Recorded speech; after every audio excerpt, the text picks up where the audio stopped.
आज Doubtnut app download करें। Doubtnut पर अपने सभी गणित, रसायन विज्ञान, भौतिक विज्ञान और जीव विज्ञान के डाउट्स का करो सफाया। बस प्रश्न की फोटो खींचो, एक ही प्रश्न को क्रॉप करो और तुरंत वीडियो सोल्यूशन पाओ। अभी डाउनलोड करें। हेलो दोस्तों, हमारे पास एक प्रश्न है जिसमें पूछा गया है, उस सरल लोलक का आवर्तकाल क्या होगा जो हर सेकंड के बाद टिक टिक करता है। तो दोस्तों हम लिख सकते हैं उत्तर में हम लिख सकते हैं हर एक सेकंड के बाद टिक करने वाला सरल लोलक का आवर्तकाल 2 सेकंड का होता है। तो आइए दोस्तों समझते हैं कि आवर्तकाल क्या होता है और यह हमें 2 सेकंड का ही क्यों प्राप्त होता है। तो दोस्तों हमने चित्र में एक सरल लोलक को दर्शाया। तो पहले हम यह समझते हैं कि आवर्तकाल होता क्या है। तो मान लेते हैं दोस्तों पी क्यू छड़ के मध्य बिंदु ओ से एक डोरी की सहायता से हम एम द्रव्यमान के एक पिंड को टंगा दिए। तो जब इस एम द्रव्यमान के पिंड को हम विस्थापित करके छोड़ देंगे तो ये अपने माध्य स्थिति से दोनों दिशाओं में दोलन करने लगेगा।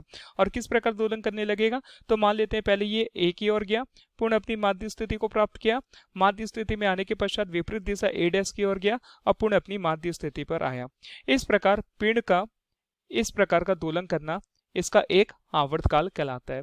तो यह जो आवर्तकाल होता है दोस्तों, यह हमें 2 सेकंड का प्राप्त होता है। क्यों 2 सेकंड का प्राप्त होता है, तो दोस्तों हमें पता है तो जो आवर्तकाल का सूत्र होता है उसे हम t बराबर 2 अंडर रूट एल बटा जी के द्वारा प्रदर्शित करते हैं। ठीक है, जहां टी दोस्तों आवर्तकाल को दर्शाता है, एल सरल लोलक की डोरी की लंबाई होती है और जी उस पर कार्य करने वाला गुरुत्व त्वरण होता है। तो दोस्तों इस सूत्र को हम कुछ इस प्रकार भी लिख सकते हैं, अगर हम अंडर रूट हटा दें तो टी स्क्वायर हमें प्राप्त होगा बराबर 4 स्क्वायर एल बटा जी। तो दोस्तों जो सरल लोलक होता है ना, इसकी जो डोरी की लंबाई होती है यानी कि ये जो प्रभावी लंबाई होती है ना, यह लगभग 100 सेंटीमीटर की होती है। इस कारण इसका जो दोलन काल होता है हमें आवर्तकाल यानी कि 2 सेकंड का प्राप्त होता है। अगर इसकी प्रभावी लंबाई की हम गणना करें तो हमें एल प्राप्त होगा, एल बराबर जी टी स्क्वायर बटा 4 स्क्वायर। तो इस सूत्र के माध्यम से हम सरल लोलक की प्रभावी यानी कि सरल लोलक की डोरी की प्रभावी लंबाई निकाल सकते हैं। तो दोस्तों हमें पता है कि समृद्ध तल से 45 डिग्री के अक्षांश पर जी का जो प्रमाणित मान होता है वो 981 सेंटीमीटर प्रति सेकंड स्क्वायर होता है। अगर इन प्रत्येक मानों को हम इस सूत्र में रखें तो हमें प्रभावी लंबाई ज्ञात हो जाएगा। तो हमें पता है जी का मान कितना है, 981 सेंटीमीटर प्रति सेकंड स्क्वायर लिए। ठीक है, इसी प्रकार हमें पता है कि टी जो होगा आवर्तकाल वो हमें 2 सेकंड प्राप्त होता है, इसलिए हमने 2 गुणित 2 कर दिया है। और 4 और 5 का जो मान होगा दोस्तों वो कितना होता है, 3.14।